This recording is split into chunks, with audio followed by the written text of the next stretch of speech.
من يتق الله يجعل له مخرجا ويرزقه من حيث لا يحتسب ومن يتوكل على الله فهو حسبه. سبحان الله العظيم، إلا عشتي مع هاد الآية ودبرتيها مزيان لكفتك. يعني إلا توكلتي على الله سبحانه وتعالى ما تخاف حتى من شي حاجة، والرزق دائما بيد الله، ما تخممش فيه. هاد المسألة يعني عشتها وجربتها، ولأن متى بقى الإنسان يفكر يفكر يفكر كيمرض راسو، كيزيد فيه يعني بعدة أمراض. كتر التفكير والهم إلا بقيتي كتفكر فيه غير كتمرض راسك.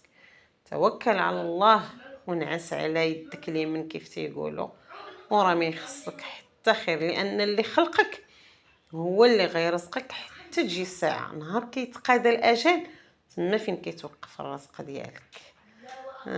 نتمنى هاد الآية يعني اللي قلت وهاد الفكرة تنفع الجميع. هادشي اللي كنتمنى.